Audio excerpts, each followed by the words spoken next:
killers and these dealers. Welcome to Golf NYC Style. I'm Kelley Brooke. I'm here with famed actor, television actor, stage actor, director, producer. You've done it all, James McDaniel. James, thanks for being on the show. It's my pleasure, Kelley. You really have done it all. I mean, you've been on television hundreds of times. You've produced, you've directed, you know, you've done it all. Yeah. So what do you find the most challenging? Do you find directing the most challenging, stage acting? Well, I find directing to be the most fun because you don't have to learn any lines. You have a whole team of people to get your imagination working. So if you have a vision of a scene, and let's say it's going to be two warehouses across the street from each other with big windows, you just tell somebody to find that for you, and they come back a day later and they show you the array of photos, and you just make a choice. So, you know, having watched films and plays all my life, you have an image of the things that you like and the things that you don't like.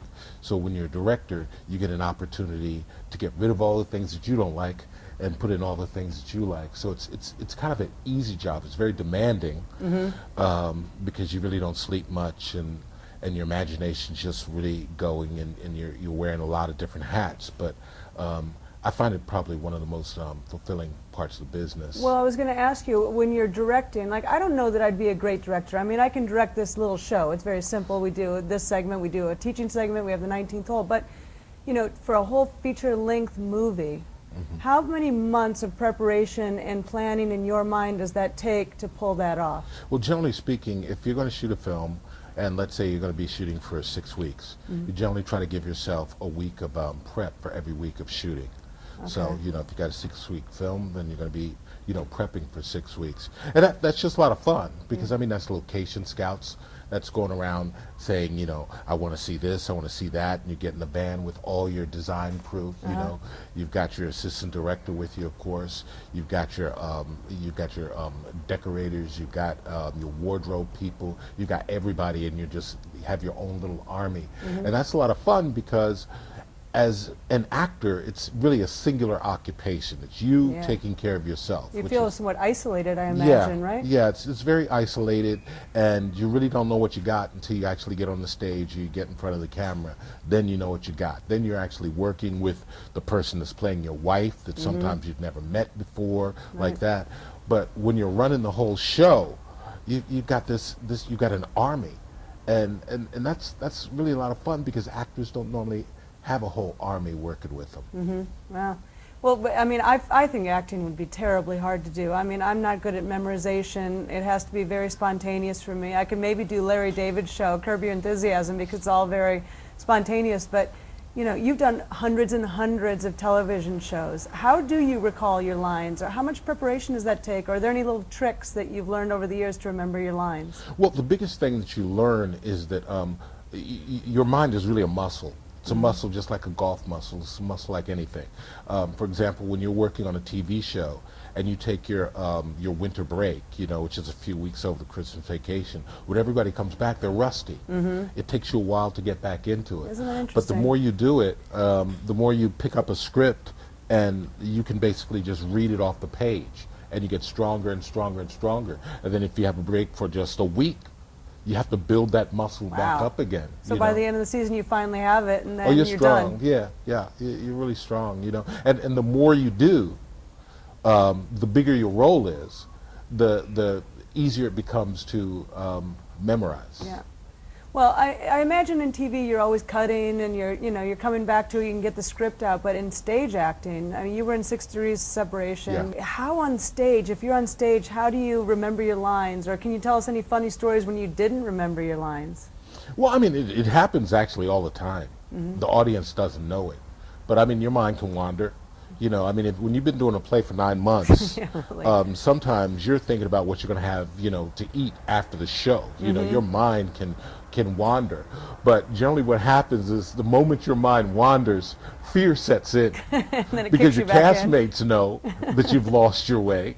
So they kick in. And it's funny, the reactions that you get. Because some people that you work with, they find it quite funny that you've lost your way. Because they want to see how you're going to back out of it. And they just sit there and they just wait. It's like they can help you, They're They not can going give you to. something, but they're not going to, and all you have to look into is that person that's just sitting there saying, fight your way out of it. I'm not going to give you a hand. Right. Other people, generally speaking, less experienced people, have a tendency to panic. And they can they can go back 3 pages or go forward 3 pages and skip large portions of dialogue. I find that what happens to me is when I lose my way, I get very calm and very focused. Well, that's good. That's a professional. Yeah, and it also it speaks to your experience too, because public speaking is the greatest fear that people have. Oh, absolutely. Absolutely. Absolutely. It's beyond fear of heights, acrophobia, fear of snakes, fear of anything. Public speaking is generally considered to be number one. But through your experience, some people have the capability of focusing at those moments. And I'm lucky enough to be one of those people. You are lucky, very lucky. As an athlete, see, I'm not that way as an athlete, not anymore anyway. It's like if you're out there and you got a 130-yard shot and you got, for you probably a pitching wedge, and you got to make it into a green and you really need that birdie, you can do that. Yeah. Most people can't do that. Well, it's all very short term. And on the golf course, all I have to do is concentrate for the 5 seconds it takes me to execute that shot. When you're on stage, you might be on for an entire act. You might be acting for 20 minutes straight, possibly, and having to remember your lines. That's pretty intense. I think you need to be pretty intelligent to be able to do that. Well, but I think really actors, a lot of us are people that we have to do it, and that's true of most things. Have to do it. Why? Because of the way we grew up. Maybe when we grew up, we went through high school and people thought we were losers and this is the one thing that we could do that other people couldn't do, and we're getting even with everybody and we're strutting our stuff. And, I find that most actors are damaged in some way, but that's probably true of most people. You don't seem so damaged. I mean, you went to college for veterinary medicine, Yes, so I you were did. pretty intelligent. Didn't seem like you had too many chips on your shoulder. Yeah, but I growing didn't up. become a veterinarian, did I? No, you Organic chemistry was definitely not my forte, Well, so how did you make such a huge step, direction, change in your career to acting? Well, for years, my father was a physician, and my sister was an actress. She went to the London Academy and all this, Really? and she was acting ever since she was that big. But my sister dropped out of acting. After she went to the London Academy, she fell in love and she stayed over there, and she couldn't get any work as an actress because there are very few opportunities. So she dropped out and went to law school, which allowed me mentally to say, okay, if I don't want to be a doctor, what do I want to do? And I finally realized I wanted to do what she wanted to do. That's great. And Well, that's I'm how I happy got you into changed careers, because you have been such a source of entertainment for people like me. I mean, one of my favorite shows growing up, not growing up, I was older at the time. I'm going to say I was growing up. She meant growing up. Was NYPD Blue. You were Arthur Fancy. You were Yes, the lieutenant. very good. I mean, that was such a great role for you. You played it so well. You've been in really significant productions. You were in Malcolm X, which, was Yeah. a very significant, powerful movie. What was that experience like? Well, it was. It came about in a very strange way. I was doing a play called 6 Degrees of Separation at Lincoln Center, and one night, everybody came to see that show. And one night, I'd heard that Spike was in the audience, and the next morning, I woke up to my wife give me the phone and said, "It's Spike Lee on the phone." Oh my gosh. So, I'm like, okay. So I get on the phone. It's like, "Yo, what's up?" I'm like, "Spike?" And he says, "Yeah." And I said, "How did you get my number, first off?" He's Spike Lee. He can get anyone's number. I guess so. He says, I want to come see the show again. And I said, okay, when do you want to see it? I got tickets for you. So he came. It was a very, very snowy night.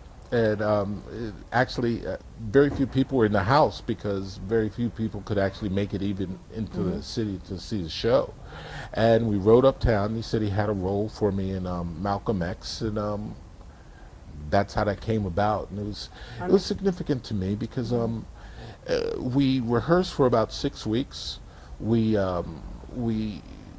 basically pretend to be Fruit of Islam. We are trained by the Muslim community, and we were in the projects selling the Final Call magazine, bean pies, and we were Wow. marching. And, So interesting. and we really did all that research. We were actually trained by Farrakhan's men. Really? Yeah. Wow. So it was a very interesting, unusual project, and then the controversy that swirled around Yeah. it. I don't know what your views were before going into the movie, but going undercover like that and really living the part, did it change your perspective on Malcolm X or, the Muslims or? Well, it really does. My wife speaks about that. My wife tells me that every role I do causes a change in me at home. I'm Is it totally temporary? unaware. It's temporary. Yeah. It takes me a while to what do you call it when you're in the middle of to debrief. It takes me a while. Maybe a few weeks to debrief.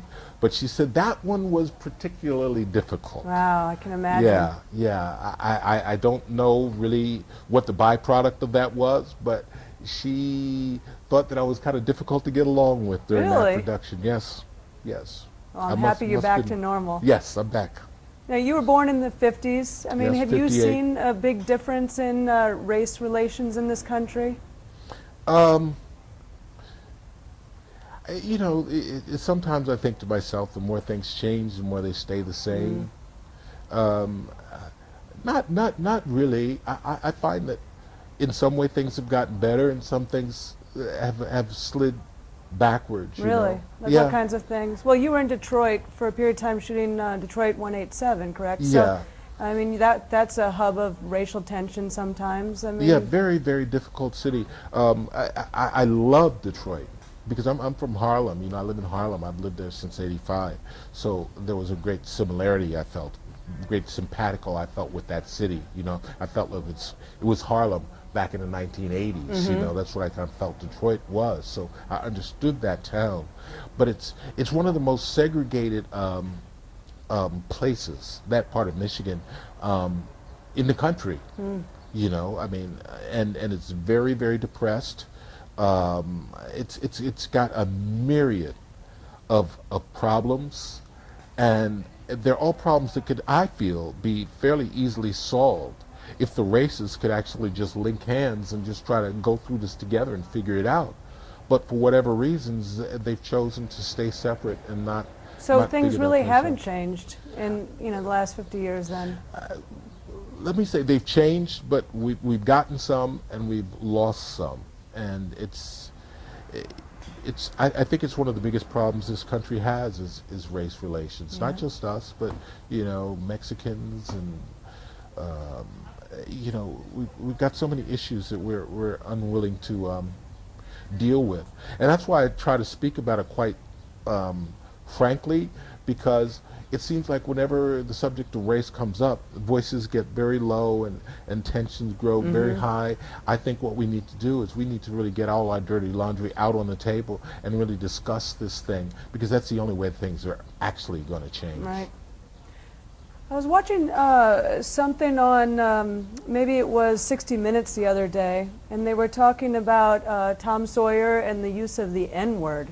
Yeah. And there was this African-American professor saying that we shouldn't remove it from the book. You shouldn't censor that. It sparks conversation, that we should be talking about it. How do you feel about that? Well, you can't censor a book. Yeah, I agree with that. You can't do that. That's Yeah. that's what Mark Twain.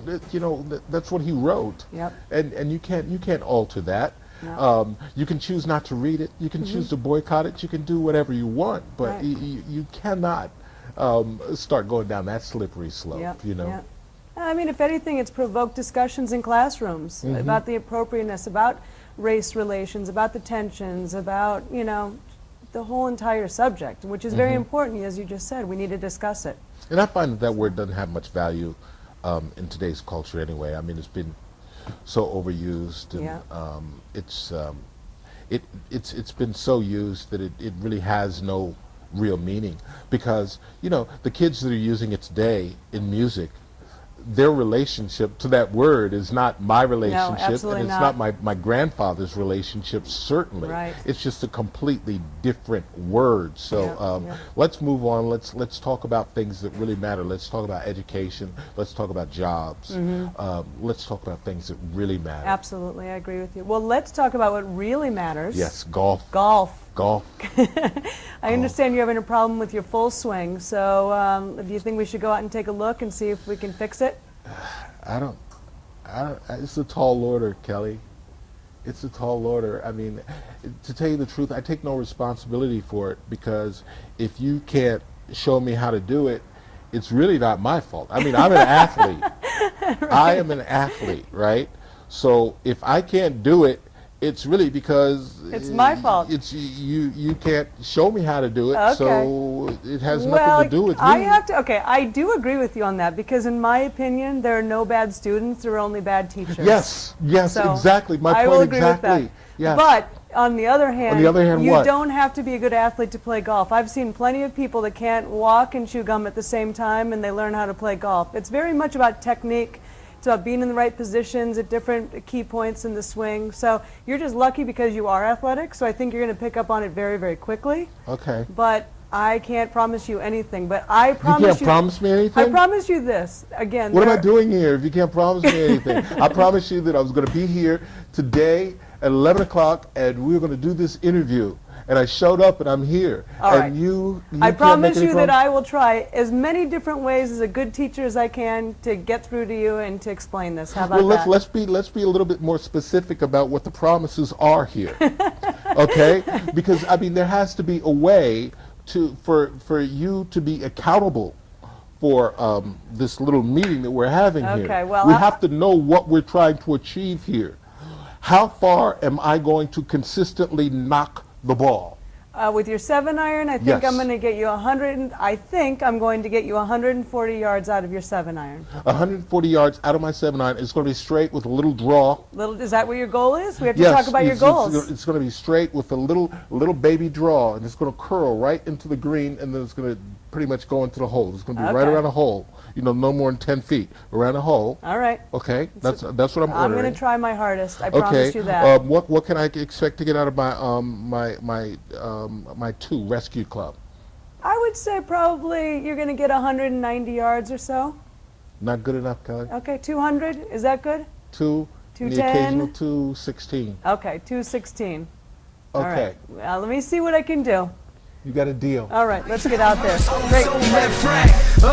And I got to say peace to all my family living out in Rockaway Beach. A story of the flushing, everyday fresh is so clean. We represent Queens, nah man. Southside, murder lyric up the linen from the sinning to the women. Every day you know we winning. Go Paisley, get a home with the best rap 40p. So James, tell me a little bit about what's going on with your swing. Well, we got kind of a weak fade, kind of like I'm not getting all the ball. Okay. It's kind of, you know, fading to the right. All right, it's which is a weak soft. shot. Yeah, yes, you're not going to get as much power. Right. So ideally, you'd like to hit a nice, strong draw with a little spin on it. Exactly. Boring through the wind and heading directly towards the pin. Okay. Well, I promised you I would help you with this. So that's right. Let me see you take a swing, and let's see what's happening. Okay.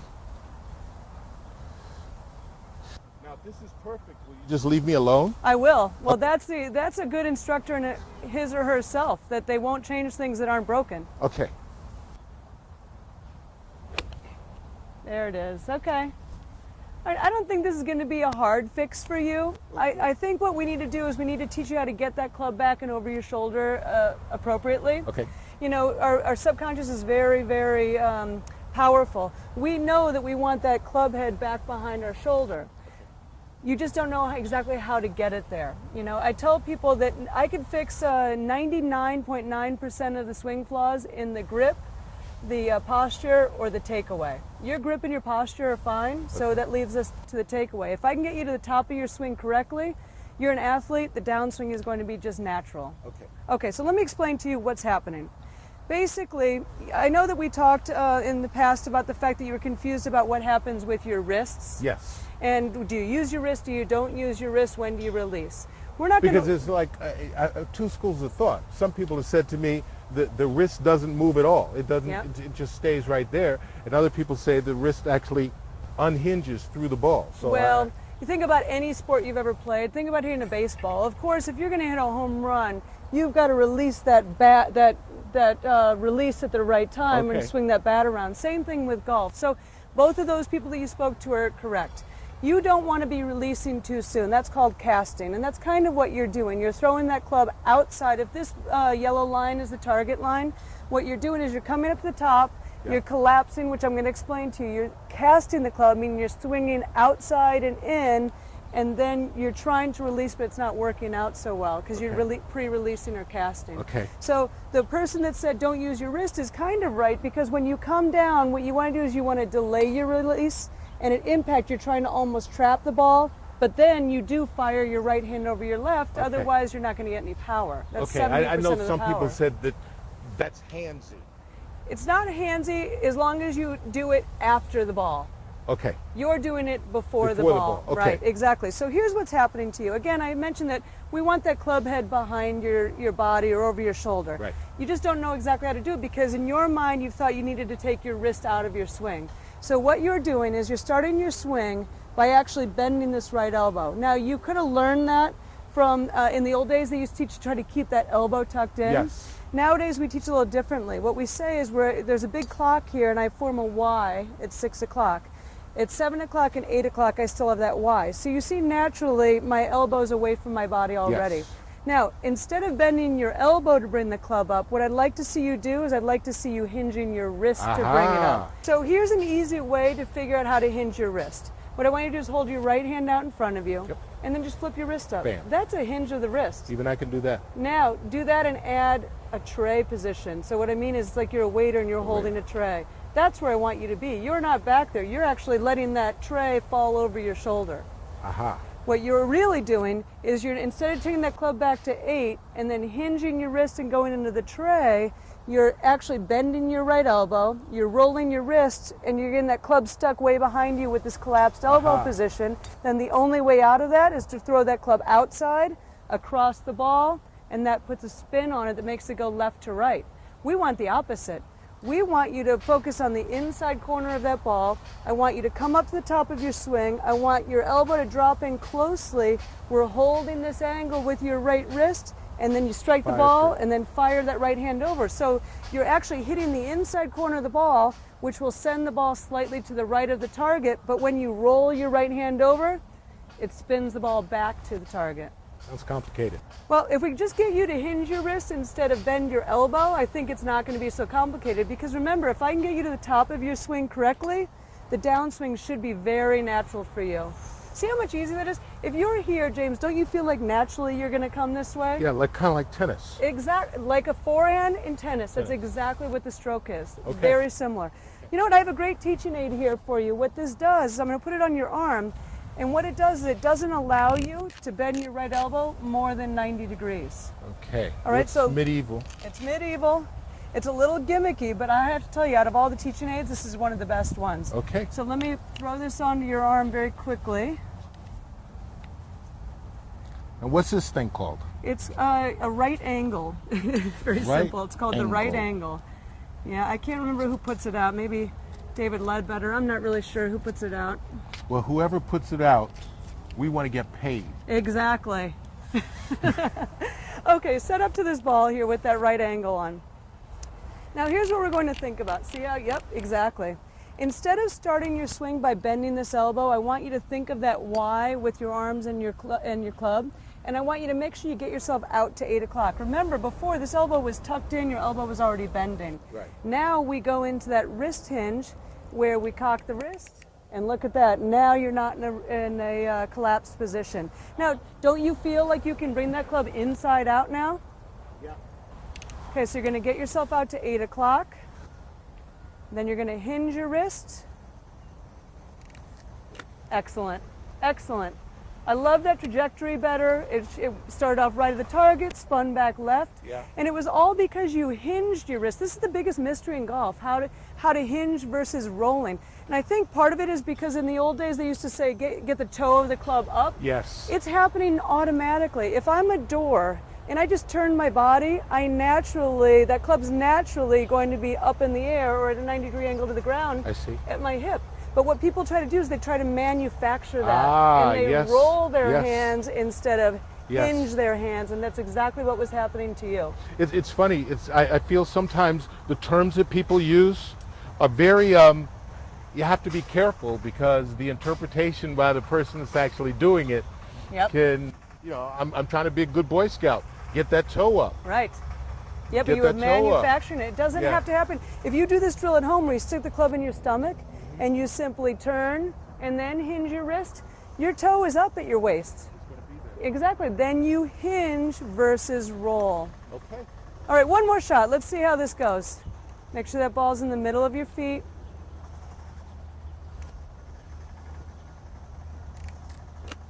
Wow, that's perfect. Well, I promised you I'd get you 140 yards out of your 7-iron with a little right to left draw, and we did it in less than 5 minutes. Can you believe that? I want more. All right, we'll go to your driver next time. How about that? Yes, sounds good. Thank you.